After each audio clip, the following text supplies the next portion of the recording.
My mother traded her children for inheritance money and said we were stains on her name. 20 years later, I built her dream celebration, just to watch it burn. I stood in the back of the ballroom, watching my mother laugh with her champagne glass raised. My chest tightened with a satisfaction so sharp it almost hurt. She had no idea. No clue that the woman who'd spent 3 months planning every perfect detail of her 20th anniversary celebration was the same little girl she'd thrown away like trash 20 years ago. The same daughter she'd called a mistake. My hands were steady as I adjusted my headset. Professional. Composed. Everything she'd never thought I could be. But my heart was screaming. Comment below where you're watching from. I love connecting with you all. Because this story, it's about to get wild. But what if the woman who built this celebration wasn't here to celebrate, but to destroy it? The first time I walked into my mother's mansion as her event planner, I thought I'd vomit right there on her marble floors. 6 weeks earlier, her assistant had called my company. They needed someone exceptional, she'd said. Someone who could handle a high-profile anniversary for one of the city's most prominent families. The budget was unlimited. The expectations were sky-high. I knew exactly whose event it was the moment she said the address. I should have said no. Should have hung up. Should have let someone else take the job. Instead, I heard myself say, I'd be honored. Because I'd been waiting for this moment for 20 years. My name is Victoria. I'm 30, and I run a successful event planning company. Not the little Tory who used to chase butterflies in a tiny apartment while her military father was deployed. Not the terrified 10-year-old who heard her mother trade her children for an inheritance. Not the girl who spent years on a peasant farm, hands bleeding from work, wondering why her own mother stopped sending money to keep her alive. Today I'm successful, sophisticated, sought after. The kind of woman who walks into mansions like she owns them. The kind of woman my mother would never recognize as her daughter. That first meeting, I wore a gray pencil skirt and carried a leather portfolio. My hair was pulled back in a sleek bun. Red lipstick. Heels that clicked against the floor with authority. She looked right through me. Victoria, is it? She said, extending a hand with perfectly manicured nails. I'm Eleanor Whitmore. Thank you so much for taking this on. Eleanor Whitmore. Not Eleanor Harrington anymore. Wife of Congressman Edmund Whitmore, the rising political star everyone said would make governor someday. She'd reinvented herself completely. Philanthropist, charity board member, the gracious political wife always photographed at fundraisers with her 2 daughters beside her. Perfect girls in matching dresses, 18 and 17 now, smiling for cameras at ribbon cuttings and donation ceremonies. The family America loved. She'd erased that name the same way she'd erased us. I shook her hand. My palm was sweating, but my smile never faltered. It's my pleasure, Mrs. Whitmore. Congratulations on 20 years. 20 years of living a lie, I thought. 20 years of sleeping peacefully while your children clawed their way out of poverty. She led me through the house. The same house where I'd spent 3 horrible weeks sleeping in that plain servant's room before she shipped us away. The same gleaming hallways where I'd watched her walk past me like I was invisible. White walls, gold accents, contemporary art installations lit by hidden LEDs. Smart home panels on every wall. Mirrors everywhere reflecting a version of reality that didn't include us. The same rooms where I'd pressed my ear to doors and learned exactly what kind of monster my mother really was. I want everything perfect, she was saying. My father's estate transfers to me that night, you understand. It's not just an anniversary, it's a culmination of everything I've worked for. Worked for? As if being married into the family my grandfather chose for her was hard labor. As if 20 years of designer dresses and charity galas and society pages was a sacrifice. As if abandoning 2 children to secure political connections was an achievement. She'd built a whole new family to replace us. 2 daughters who got to grow up in this mansion, who appeared beside her in glossy magazine spreads about political families who give back. I'd seen the photos, Eleanor Whitmore, philanthropist and political spouse, always with those girls positioned perfectly for the cameras. I nodded, taking notes on my tablet. I understand completely. This isn't just a party, it's a legacy moment. Her eyes lit up. Exactly. Oh, I knew you'd understand. Of course I understood.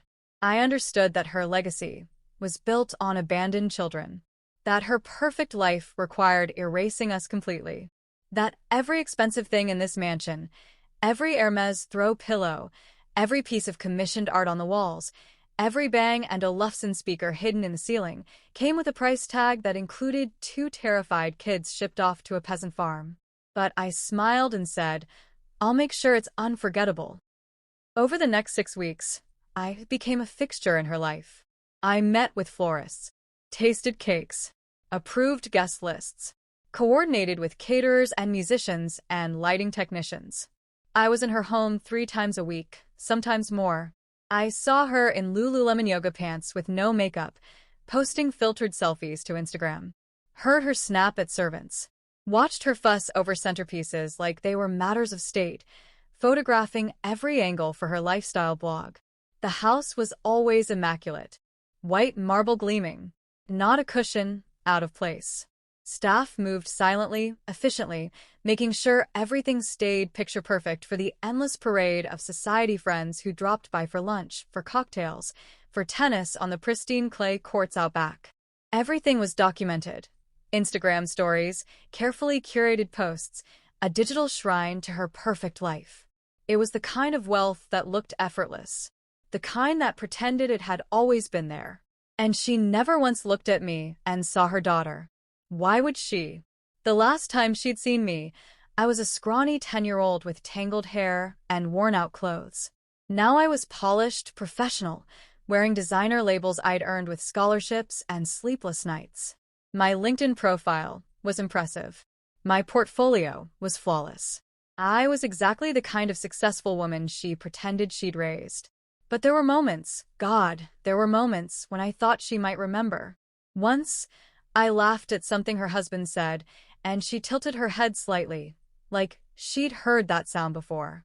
My blood went cold.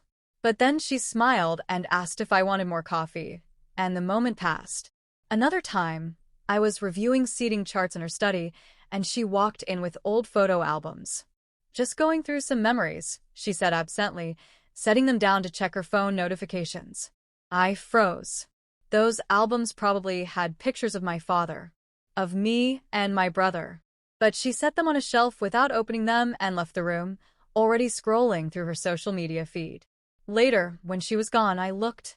The albums were from her childhood, the years before she'd made her mistake by marrying Andrew Harrington. Every photo of my father, of us, had been removed, erased, like we'd never existed. I stood there in her study, hands shaking, and reminded myself, patience. The revenge was coming. Then one afternoon, I found her alone in the conservatory. She was standing by the window, staring out at the garden, and in her hand was a single photograph. I couldn't see what it was. She tucked it into her pocket the moment she heard my footsteps. But for just a second, I'd seen something in her face. Something that looked almost like regret. Mrs. Whitmore? I said. The florist needs your approval on the centerpieces. She turned, and whatever I'd seen was gone. Of course. Let's go. But I'd seen it. A crack in the armor. And it made what I was about to do somehow harder and easier at the same time. But before I tell you how I destroyed her, you need to understand what she did to us. Because what I overheard that night changed everything. I was 10 years old when my father was reported missing in action. He was a soldier, not wealthy, not connected, but honorable. Strong. He loved us with a fierceness that made me feel safe even when he was deployed halfway across the world.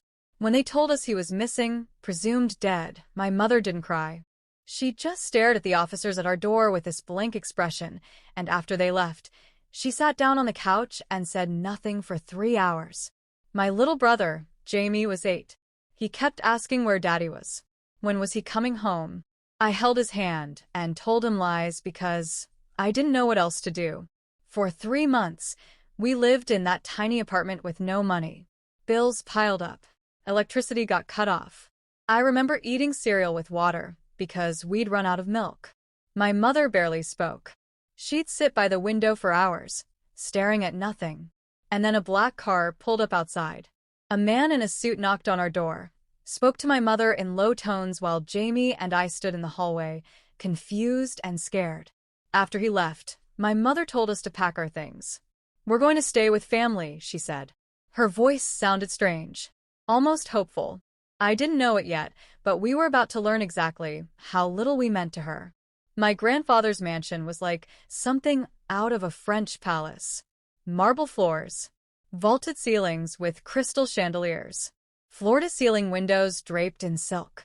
Everything was white, cream, gold, polished to an impossible shine. A palace built on betrayal.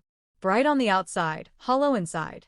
But my grandfather looked at us like we were dirt tracked onto his pristine floors. "These are Andrew Harrington's children," he said, not even addressing us directly. "My daughter's mistake." My mother flinched but said nothing. We were taken to the servant quarters, a small, plain room tucked away in the far wing. 2 narrow beds. A single window. My mother got a suite in the main house. We barely saw her after that. When we did, she looked different. New clothes, styled hair, jewelry that sparkled. But she wouldn't look at us. Jamie cried himself to sleep every night, curled into himself, barely speaking. Then one night, I heard something I was never meant to hear. I shouldn't have listened, but something in my mother's tone made me press my ear to the door. "You can have everything back," my grandfather was saying. "Your inheritance. Your place in society. But this requires a complete break. The Harrington name is poison to this family. Andrew's father and I were bitter rivals." A pause. Then his voice turned cold. "I've arranged a marriage with Edmund Whitmore, political connections, ties to the governor's office. This secures our family's power for generations. But all ties with Andrew Harrington must be severed. Those children must disappear. On your 20th wedding anniversary to Edmund, the entire estate becomes yours. But if any connection to the Harrington name remains, if those children surface, you get nothing." Silence. Then my mother's voice, so quiet I almost didn't hear it. "I understand, Father." "Do you?" he pressed. "Because if you're having doubts—" "I'm not." Her voice was stronger now. "Those children, they're a worthless mistake. A stain on my name. They were part of a life I should never have lived, a mistake I made when I was too young to know better." My legs gave out. I slid down the wall outside that door, hand over my mouth to keep from making a sound. She'd called us worthless. A stain. She was choosing money, power, and political ambition over us without a single moment of hesitation. 3 days later, she came to our room wearing a cream-colored dress and diamond earrings. She looked beautiful and cold and like a stranger. "You're going to a new home," she told us. "It's for the best."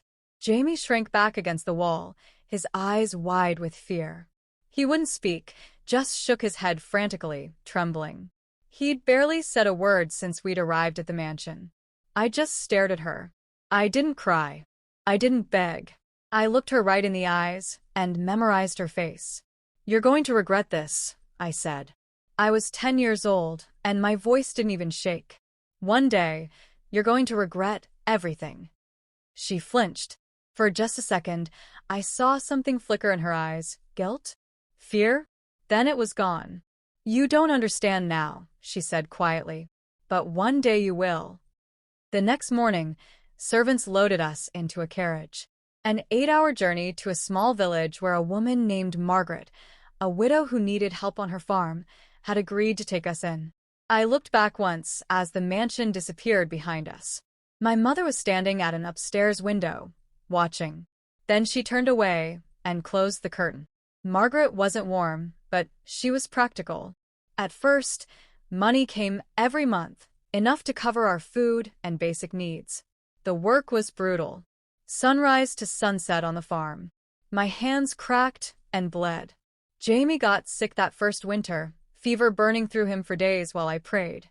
But Margaret let me go to school, and I clung to education like a drowning person clings to driftwood.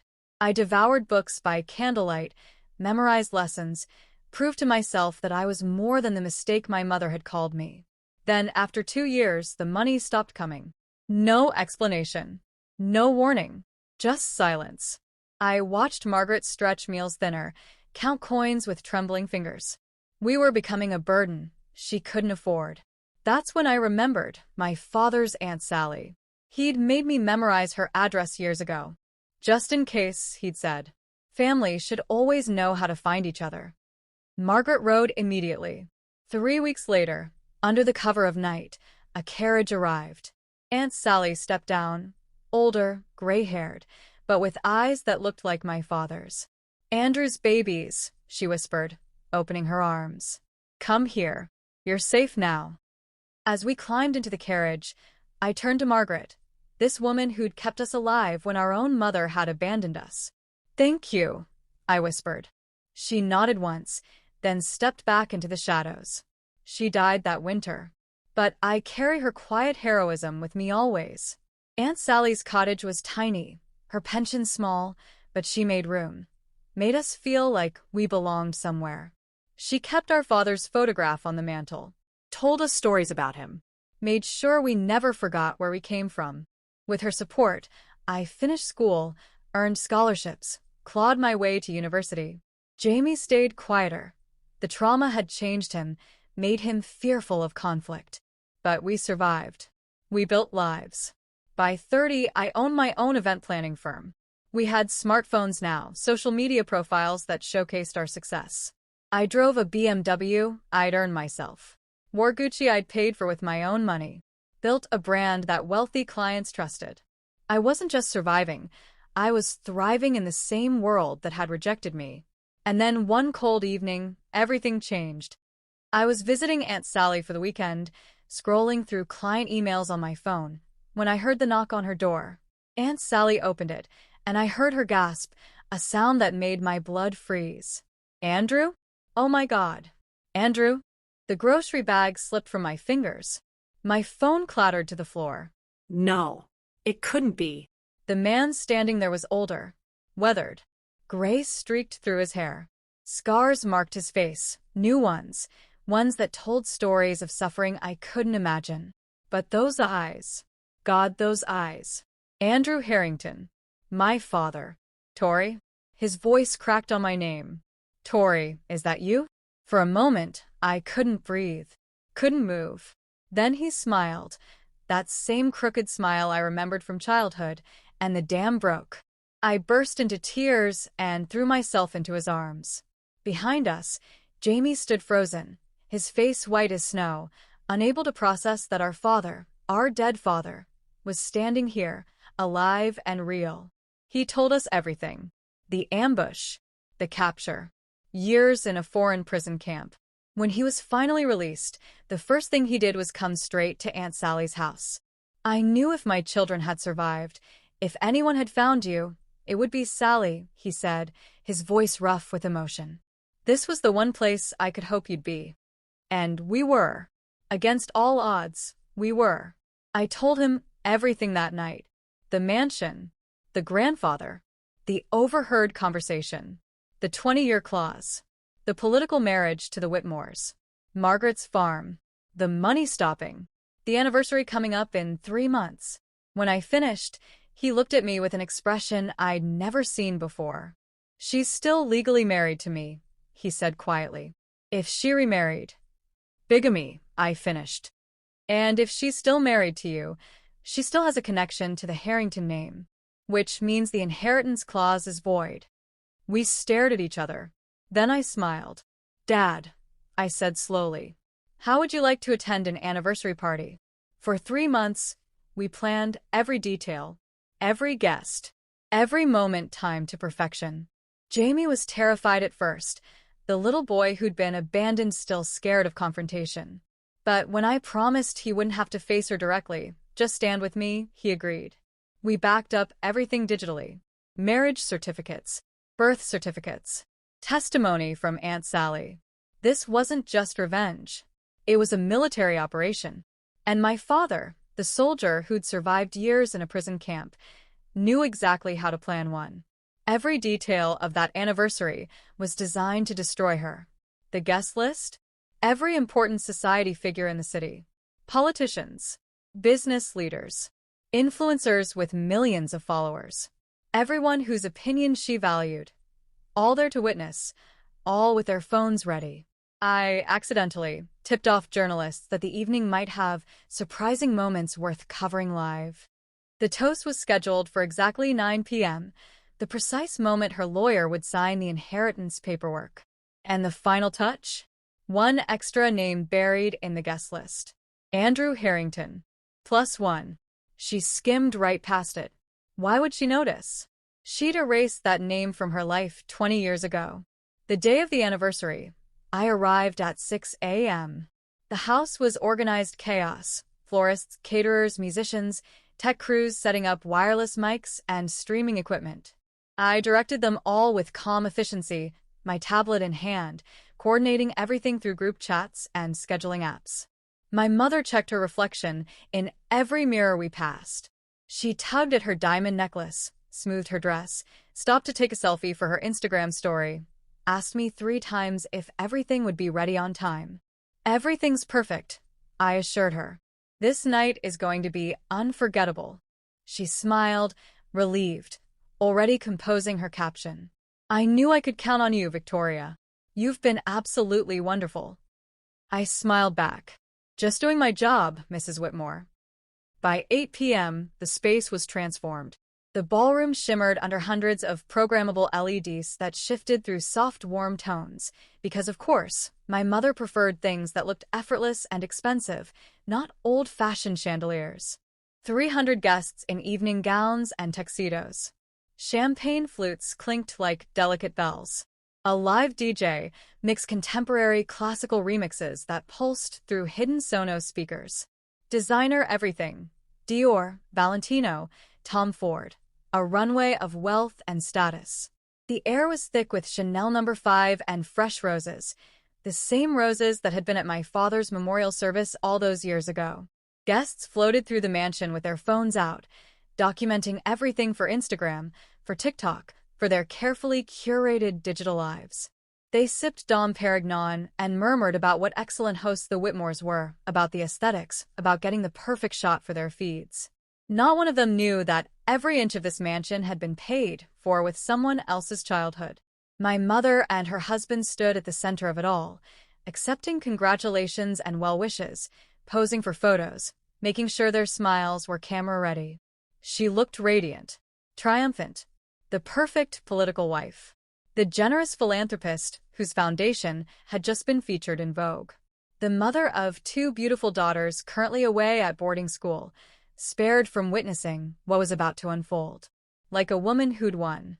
I checked my Apple Watch. 1 hour. My brother Jamie arrived at 8:15, dressed as catering staff. We'd coordinated everything through encrypted messages. He looked older now, 28 tall, studying engineering at university. But his movements were careful, hesitant. When he reached me, his hands were shaking slightly. "You ready?" I whispered. He swallowed hard, glancing toward where our mother stood across the room, phone in hand, capturing the moment. Then he nodded. "Let's end this." At 8:45, my father arrived. He wore his military dress uniform, medals gleaming under the LED lights. He looked distinguished, powerful. A war hero. People noticed him immediately. Whispers rippled through the crowd like wind through wheat. Phones came out not just to photograph, but to Google him. Who is that? Is that Andrew Harrington? The pal who just came home? I could see people pulling up news articles, his Wikipedia page, sharing the information in real time. My mother hadn't seen him yet. She was on the other side of the room, laughing with guests, checking her phone notifications. I guided him to a spot near the stage where the toasts would happen. "You okay, Dad?" I asked softly. He looked across the room at the woman who'd abandoned his children, the woman who'd declared him dead and moved on without a second thought. "I will be," he said quietly. After tonight. At exactly 9 p.m., I stepped onto the stage. The microphone was live, amplified through the premium sound system. The room quieted, conversations fading to murmurs, then to silence. Someone set down a glass. The clink echoed. I could see phones already recording, Instagram live streams starting, people sensing that something significant was about to happen. My mother looked up, surprised to see me there. But she smiled. Of course she did. Her wonderful event planner was probably going to give a lovely speech about their perfect marriage. Content for her highlight reel. I looked at her across that modern, luxurious space. At the woman who'd given birth to me, who'd sung me lullabies, who'd once braided my hair before school.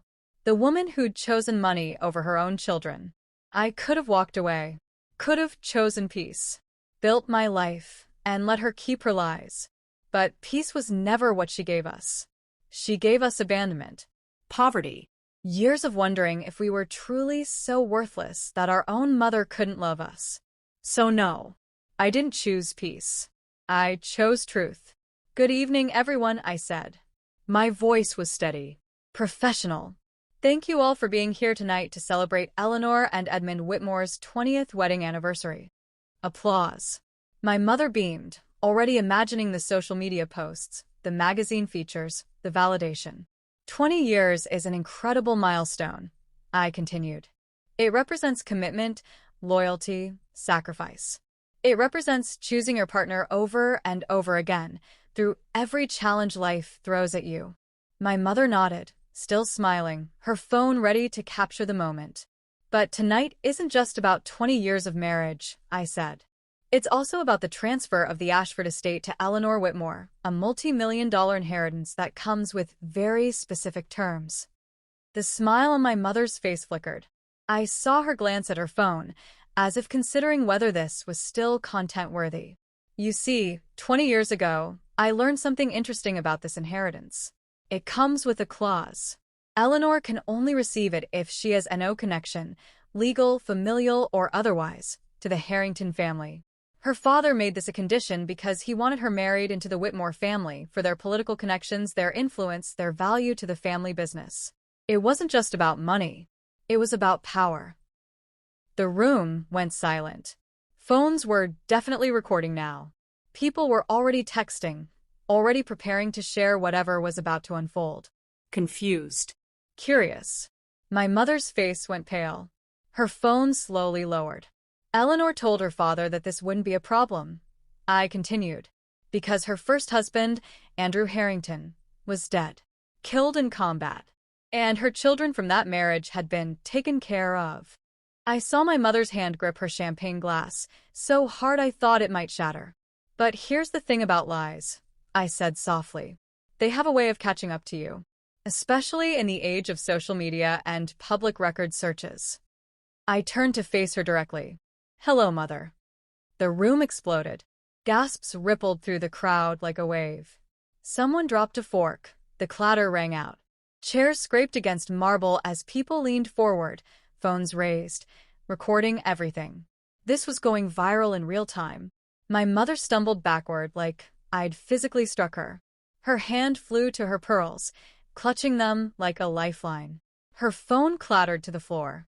Her mouth opened and closed, no sound coming out.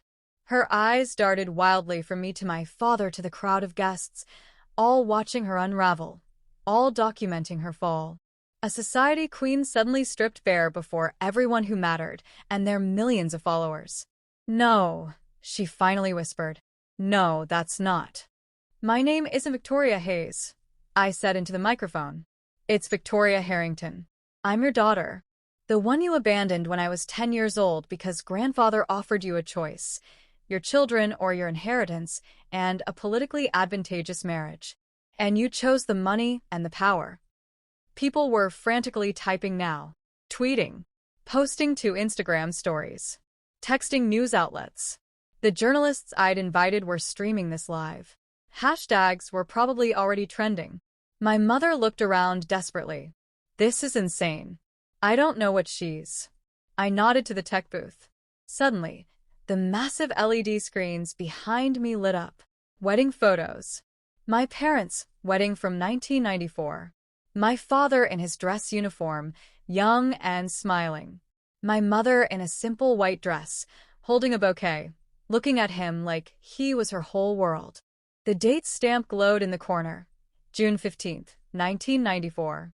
The room went completely silent as everyone stared at the evidence, phones raised, capturing every second. You sent us away, I continued, my voice stronger now. Shipped us off to a peasant village 8 hours away so we wouldn't embarrass you. So you could pretend we never existed. So you could marry into the Whitmore family and secure your father's political ambitions. Jamie stepped forward from the crowd, still in his catering uniform.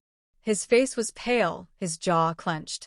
He looked like he might be sick, but he stood beside me. Phones swung toward him, capturing this new development. She's telling the truth, he said, his voice quieter than mine but audible in the silent room, amplified by the microphone I handed him. I'm James Harrington, her younger brother, your son. My mother made a sound like a wounded animal. Someone's phone notification dinged, probably already getting texts about this unfolding drama. But that's not even the best part, I said. I was smiling now. Couldn't help it. The real twist. Dad isn't dead. I gestured toward the crowd. My father stepped forward in his dress uniform. The room went absolutely silent, except for the soft clicks and beeps of dozens of phones recording, documenting, sharing this moment with the world. Hello, Eleanor, he said. His voice carried across the space, crystal clear through the sound system. Surprise. I'm alive. I've been alive this whole time. Which means our marriage. Still legal. Which means when you married Edmund 20 years ago. Bigamy, I finished. You committed bigamy, Mother. Your marriage to Edmund is invalid. You've been living a lie for 20 years. And that connection to the Harrington name you swore was severed? It never was. Which means the inheritance clause is void. My mother collapsed into a chair. Her face was white. Her hands were shaking. Somewhere, someone's phone chimed with a news alert, probably about this very moment. Her husband, Edmund, stared at her in horror, his own phone forgotten in his hand. Eleanor, is this true? She couldn't even look at him. The lawyer who'd been ready to transfer the inheritance stood up from his table, papers in hand, his tablet displaying the digital contract. Mrs. Whitmore, he said carefully, is there a legal connection between you and the Harrington family? My mother opened her mouth. Closed it. No sound came out. Because if so, the lawyer continued, the terms of your father's will are quite clear. The inheritance is void. I pulled out my tablet from beneath the podium, airdropping files to the lawyer's device. I have documentation, I said. Digital copies, all verified and notarized. Marriage certificate between Eleanor Ashford and Andrew Harrington, dated 1994. Never dissolved. Never annulled. And 2 birth certificates, mine and my brother's, listing both Eleanor and Andrew as parents. The connection exists. It's always existed. You just tried to bury it. I set the tablet down and looked at my mother one last time. You threw us away like we were nothing, I said softly. You called us mistakes. You chose money and political connections over your own children without a single moment of hesitation. So tonight, on your perfect 20th anniversary, I wanted you to know, we didn't disappear. We survived. We thrived. And we remembered everything. Around us, the room was a hive of digital activity. Phones glowing. Fingers flying across screens. The story was already spreading, Twitter, Instagram, Facebook, news sites picking it up in real time. Hashtag Whitmore Scandal was probably trending by now. The aftermath was brutal and swift. My mother's husband filed for an annulment immediately.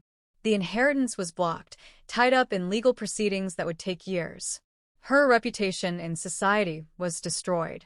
The political connections the Whitmores had brought crumbled. The story hit every news outlet, every blog, every social media platform. Society Maven's secret bigamy exposed by abandoned daughter. The video went viral. 20 million views in the first week. My mother's carefully curated Instagram was flooded with thousands of comments calling her out. Her lifestyle blog shut down. Sponsorships evaporated. The influencer friends who'd filled her feed suddenly unfollowed, distanced themselves, issued carefully worded statements about not condoning her actions. News outlets requested interviews. Podcasts wanted to cover the story. A streaming service reached out about a documentary. The digital age meant there was no hiding, no escaping. She tried to reach out once. A voicemail left at 2 a.m., her voice slurred with wine. "Please," she sobbed. "Please, Victoria. I made mistakes. I was young. I didn't know what else to do. My father, he controlled everything. Please." I deleted it without finishing. 6 months later, business was booming. Apparently, orchestrating the most dramatic public takedown in recent history is excellent advertising for an event planner. Jamie graduated with honors and now designs bridges. "Building things that connect people," he said with a slight smile. "Seems fitting." He's even started his own YouTube channel about structural engineering, slowly learning to be visible again. My father moved closer to us, teaching at a military academy and mentoring young soldiers. He started a nonprofit for veterans with PTSD, using his platform to help others. We have dinner together every Sunday. The three of us. A family pieced back together from shattered fragments.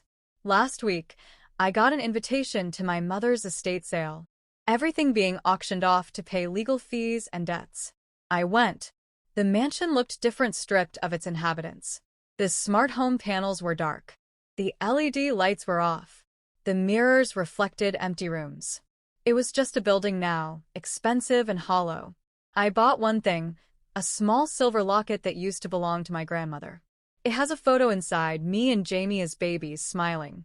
My mother had kept it, hidden away in her jewelry box. Maybe some tiny part of her did remember, did feel guilt. But it doesn't change anything. I wear the locket now, a reminder not of her, but of what I survived. What I overcame. I posted a photo of it on Instagram, just the locket, no caption needed. The comments understood. Thousands of them. Support. Solidarity. Survivors sharing their own stories. People ask if I regret it, exposing her, destroying her publicly, making it go viral. The truth? I don't. She chose greed over love. Threw away her children to climb the social ladder. Slept peacefully for 20 years while we suffered. I showed the world who she really is, and the internet doesn't forget. Every Google search links her name to that night, to the truth she tried to bury. So if you've ever been betrayed by the ones who were supposed to protect you, know this. You can rebuild. You can rise. And when the time comes, you can make them see what they threw away.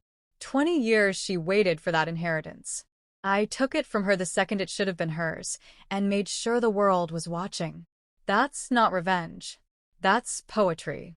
If this story spoke to you, subscribe to Top Line Revenge. We share powerful stories like this regularly, and trust me, you won't want to miss the next one.